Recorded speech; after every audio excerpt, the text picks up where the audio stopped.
What's up, people? It's your girl Adeola. So Nigerians have completely failed me this time around.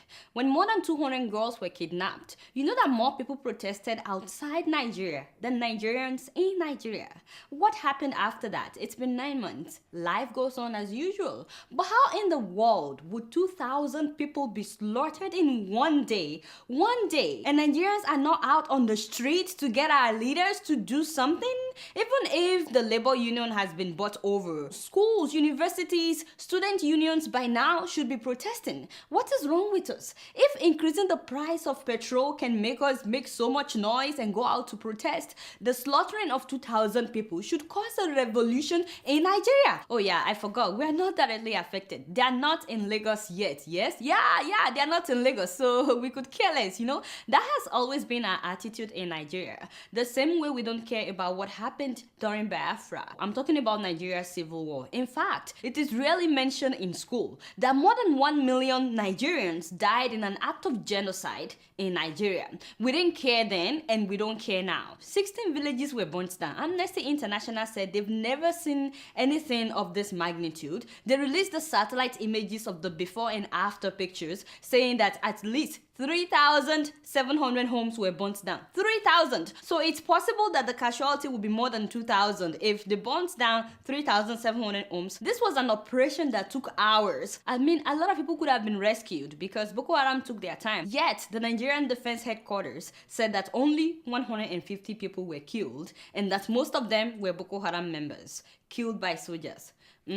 Yeah. Who is fooling who actually? Thank you so much. I was just about to say that. We don't have pictures right now because Boko Haram is still in control of those areas. But if they burnt down 16 villages, let's assume that 100 people were killed in each village. That's already 1,600 people. And guess what? The number doesn't even matter. Even if it's 150 Nigerians that were killed, they should not have said only 150 only, as if that makes it better. Where are the Nigerian celebrities? They won't say anything right now. Later they will say they want to run for office. Our musicians, even if you don't sing about what's going on, which you should, at least speak out. Condemn this I don't care attitude that our leaders have. Can you imagine that our president released a statement condemning the terrorist attack in France where 17 people were killed without saying a word about the 2,000 people that were killed in his own country? Yeah, and the whole world is watching. So when people insult us, please don't take offense. That good look and his good look or good luck or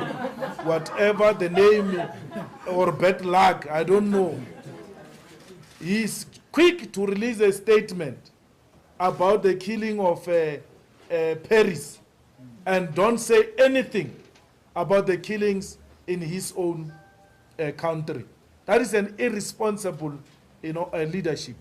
We are really saddened by what is happening in Nigeria. The man is right. This is ridiculous. 17 people died in France and 3.7 million people marched in protest. Oh, by the way, the presidents of Mali, Niger, Togo, Benin, Gabon, and Senegal, they all went to France, 6 of them, to partake in this march against terrorism. I'm like, am I missing something? Some of these guys are terrorizing their own people. Gabon's president, Ali Bongo, is a tyrant whose father was also president for 30 years, 3 decades. Togolese president, Nasibe, I talked about him before. He arrests protesters in his own country. He's been in power for 10 years, and his father was also president for 38 years. 38, almost 4 decades. These men harass their own people, yet they are condemning the killing of 17 people in France. Never mind. I completely forgot that these guys are puppets in the hands of France. So they probably went for a roll call. Sure, you understand? Yeah, the master says come. And they go. Anyway, back to Nigeria. If Jonathan is not saying anything, what about Buhari? How come he's also not saying anything? Why has he not visited the victims of Boko Haram? The man is even from the north. What is it? The man released a statement, but you were supposed to show me things like this before I come out here to make a fool of myself.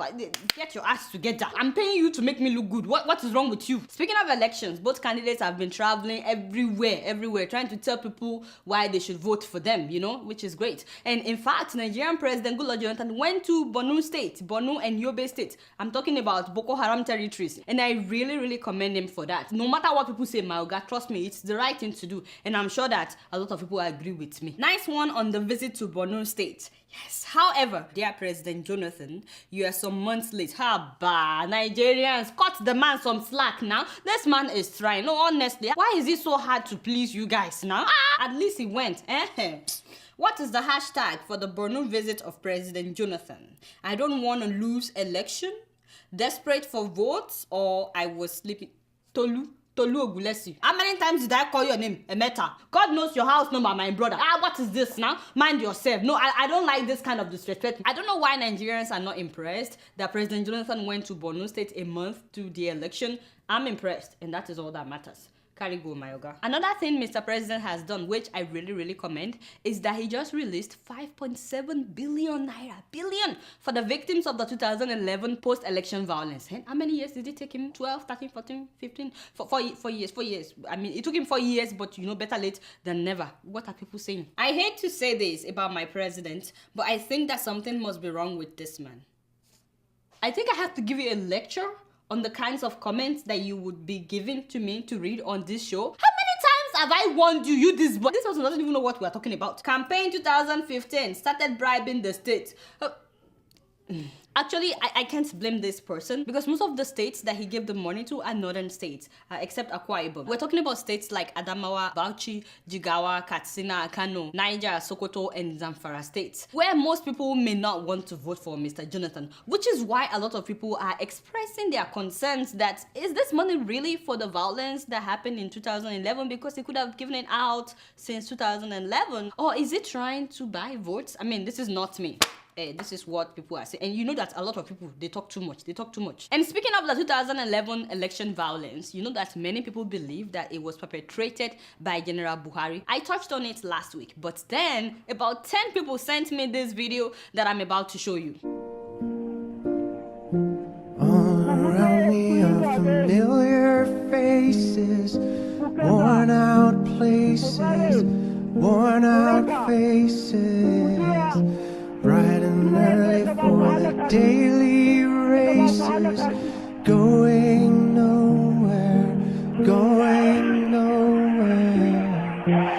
Post-election violence erupted in the mainly Muslim north, but Buhari I wanna drown my sorrow. So, of course, the video was well put together with the message that Buhari instigated violence and that people should not vote for him. The first thing you should note in the video is that the arrow that Buhari was holding, or was it a pen or something, I don't remember, is the logo of his party at the time, CPC. It's like me holding umbrella now, as you know, I'm a member of PDP. I like to be with my president. So it's like me holding an umbrella now, or an APC member holding a broom. So whatever he was holding that day has nothing to do with what he said. And then the second thing you should know is what he actually said. Keep in mind that Buhari was speaking in Hausa that day, and whoever released this video, this is how they translated it. Firstly, you must register.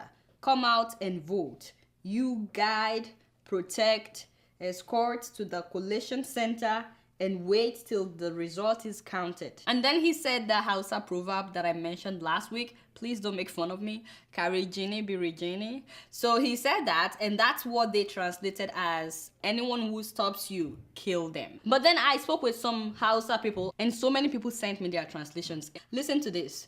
You should cast your votes. Protect and guide the votes. By that he meant at the polling units. Escort the votes, meaning that they should go to the INEC office and wait for the results.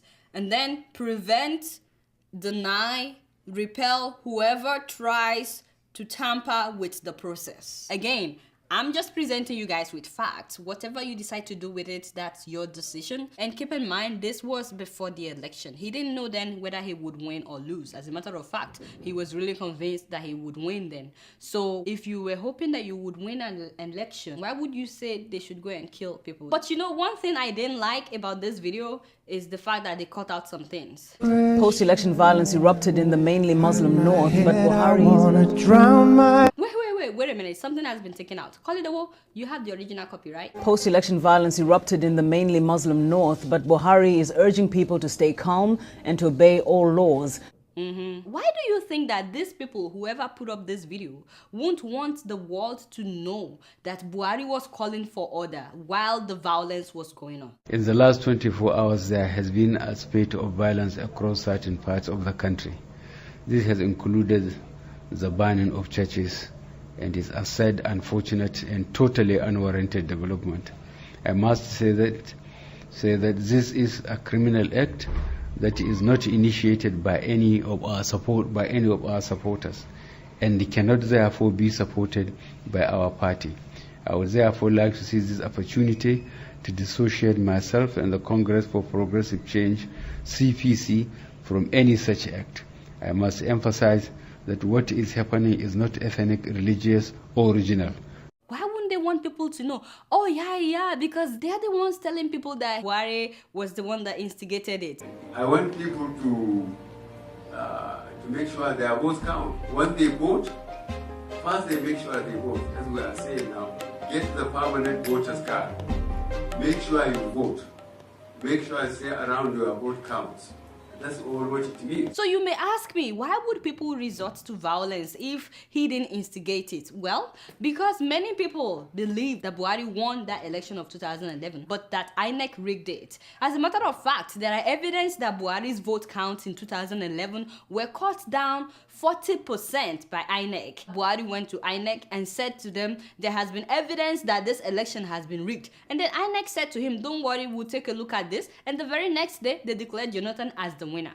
That was when the violence started, which I totally condemn. No matter how much you like Buhari, killing people doesn't justify anything. And please, my people, if we can learn something from what has happened in the past, whoever wins in this coming election, please don't let us resort to violence. Please, no matter who you support. Some youth in Jos recently burnt down President Jonathan's campaign vehicles. I mean, this doesn't achieve anything. By the way, these were PDP youth. So, Mr. Deno Omokri, you need to stop all these lies that you are telling on Twitter. Stop deceiving people. These guys were protesting because their PDP Governor Jang, was trying to impose a candidate on them. I know that there's a video of them saying that they won Buhari on YouTube. That's true. Yeah, you can watch the video. But ask anybody that lives in Jos, they will tell you that these were PDP members that were tired of how things are being done in their party. And despite the fact that these were PDP thugs, Buhari came out and condemned it. To be sincere, I feel really bad for President Jonathan and how he's been running up and down. If he had done the right thing, if he had done well this first time,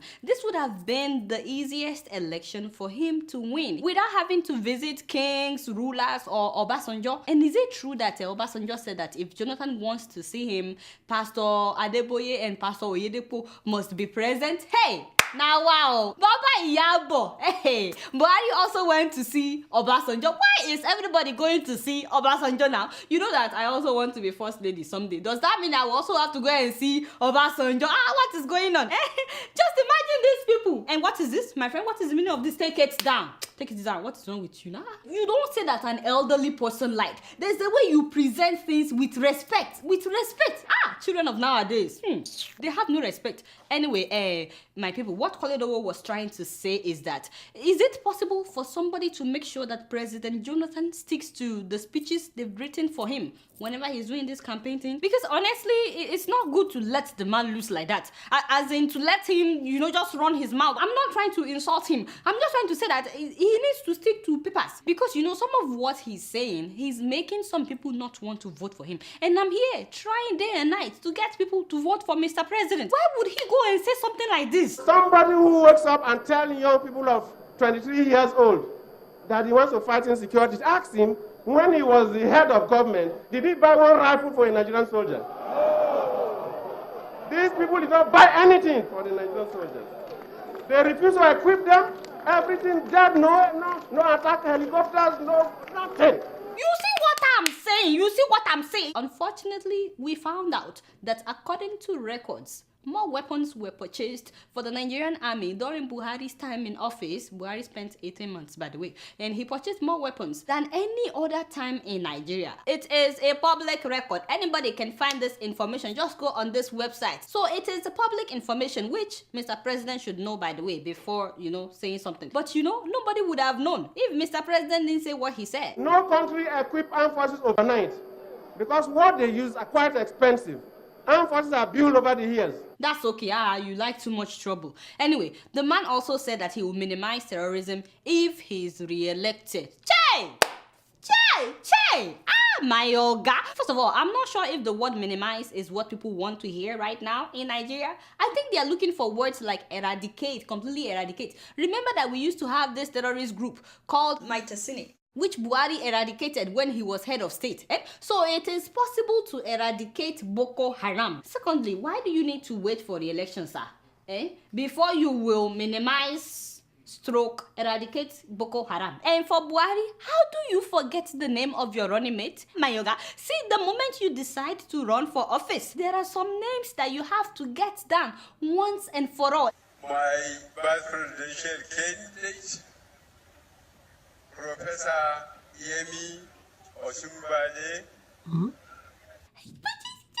No, seriously, that shouldn't be happening. How can you forget the name of your running mates now? I know that some of you are also having problem with the man's last name. Some of you are saying Osinbajo. It is Osinbajo, But honestly, I could care less whether Buhari knows how to pronounce the man's name or not. What I care about is, can he do the job? Shikina. You guys know that I don't know anything, Guess what? I'm just keeping it real.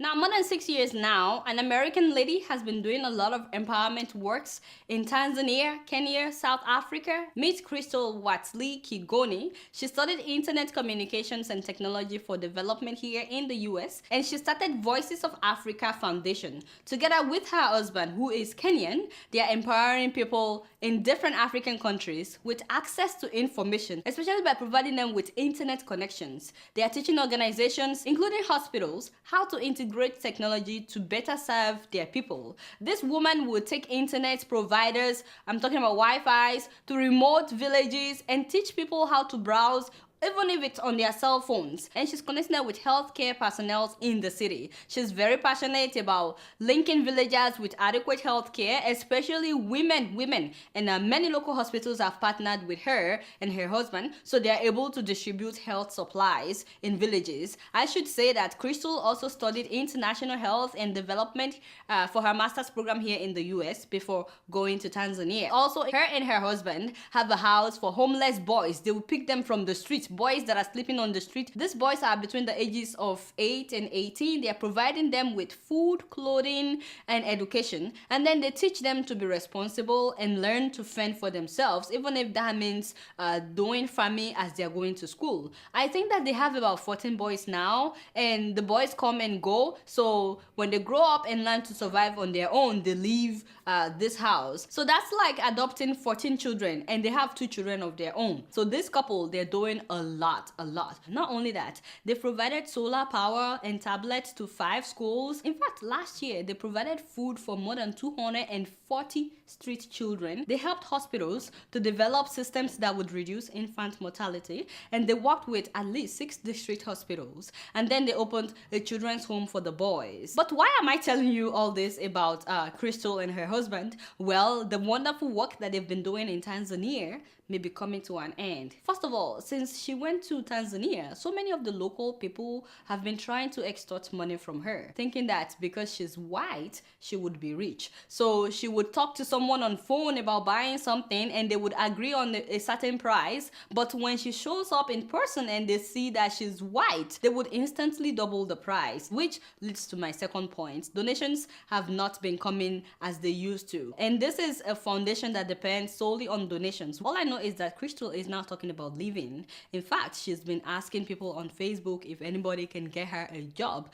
so that she can continue taking care of this boy, saying that she's willing to take up any job, anything, just so that she can take care of all these boys. I'm hoping that maybe one person would reach out to her and donate. She will tell you the safe way to donate, but not just money. They need food. They are looking for hospital supplies and school supplies. They are taking everything that they can get. According to her website, which is voicesofafrica.org, it takes about $50 a month to take care of each boy. If anybody decides to donate in taking care of one of the boys, they will always link that person with the boys, because they've taught every one of them how to use the internet. So you will be able to talk with the boy himself. So please reach out to this woman. And even if you don't have money, just encourage her. They've given so much, her and her husband and their children. And for it to end like this, it's just not, yeah. So she needs encouragement right now. And no, this is not a scam. It is for real. Guess what? I'm just keeping it real.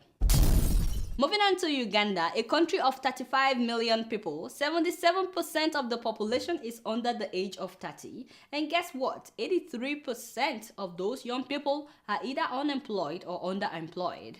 I'm talking about graduates, people that went to school. Now, it has gotten to the point that these people decided to form their own association, the National Association of the Unemployed, and they actually go out to register people who are unemployed in order to deliver their names and qualifications to the Ministry of Labor. Now, first of all, policemen came to stop them from registering people. Yeah, they actually seized the registered names. I know, right? But you know, they didn't stop there. What I'm about to show you right now happened about 4 months ago, but I still think that you guys need to see it. We want jobs! We want jobs! We want jobs! We want jobs! We want jobs! We want jobs! We want jobs! We want jobs! We want jobs! We want jobs!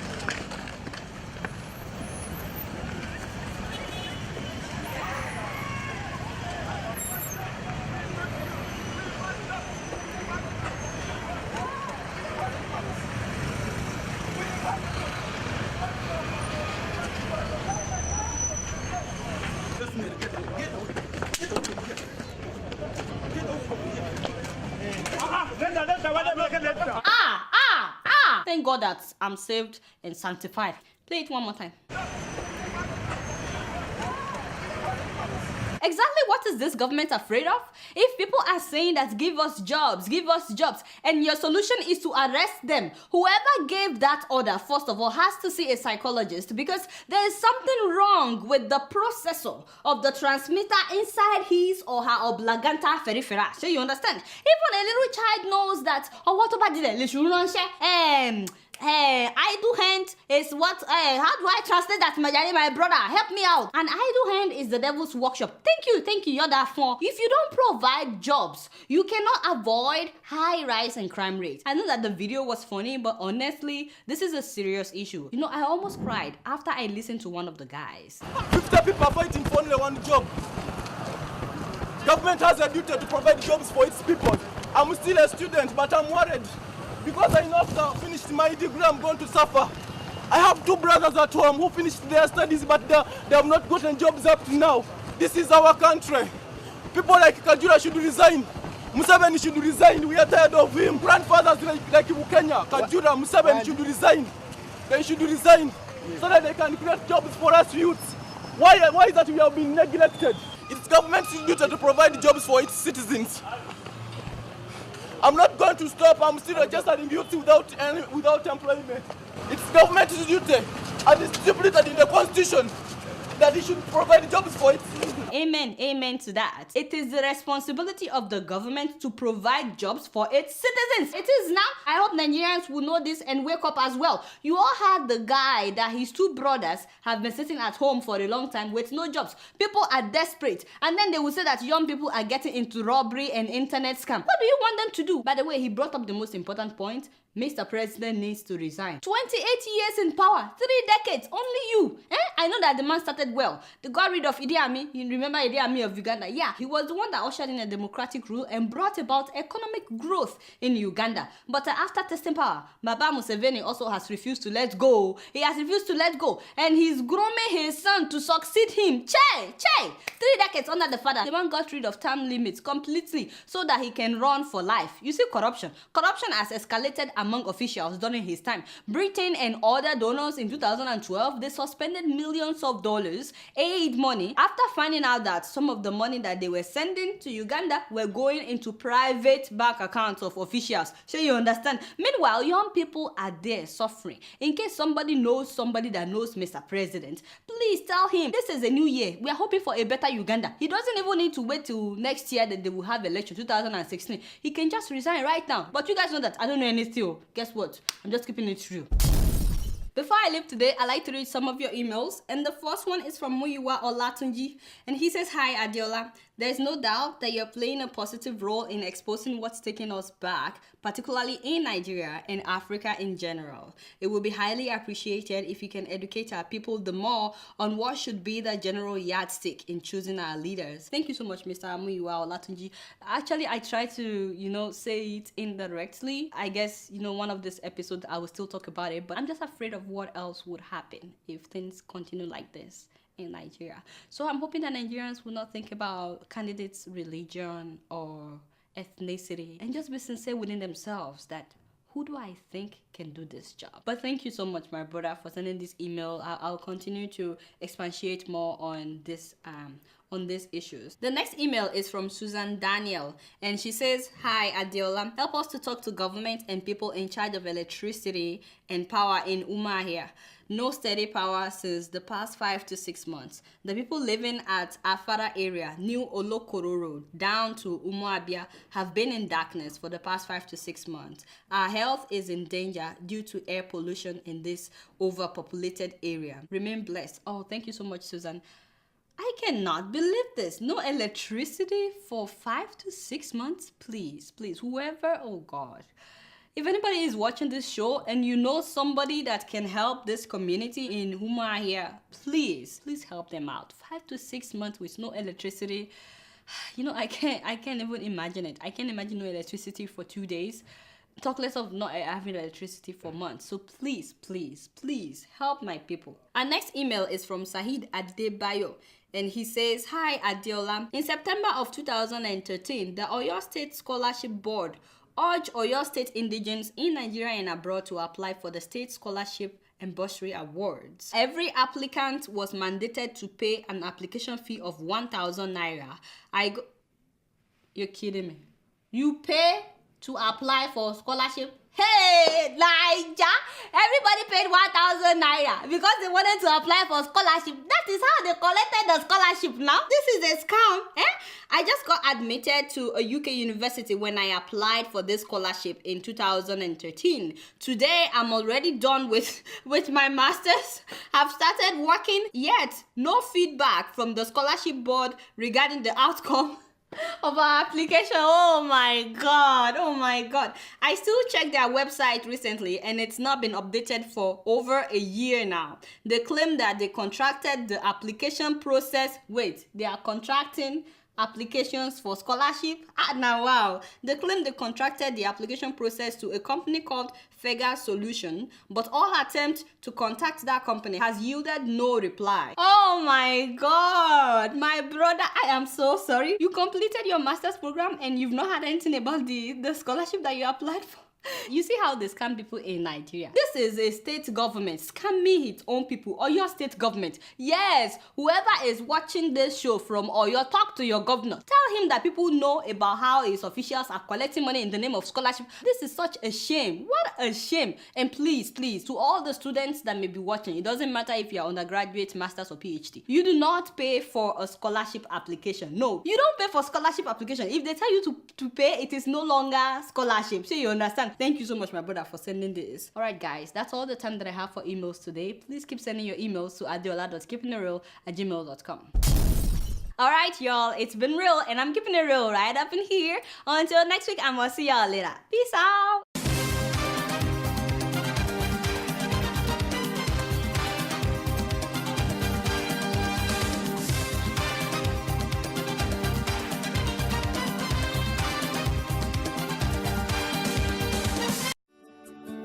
Welcome to Forstview Luxury Hotel. At Forstview Luxury Hotel, we offer excellent service. Our rooms have all the necessary facilities to make your stay comfortable and memorable. You will also have access to internet service, breakfast, 24-hour power supply, full air condition, free international calls, free tire pumping service, and free car battery charge. So what are you waiting for? Quickly visit Forstview Luxury Hotel. We are located at #1 Adeola Bamishile off Raji Rasaki Road, First Estate, Amuwo, Odofin Festac, Lagos. For more information or reservation, please call us on 08075787135 or 0809990 0601. You can also take advantage of our online ongoing promo at www.4zhotel.com to make your reservation and payment for your favorite room, which attracts a discount rate. Please note, rooms are reserved based on first come, first serve. 4Z Lovely Hotel. Experience the home of comfort. They come.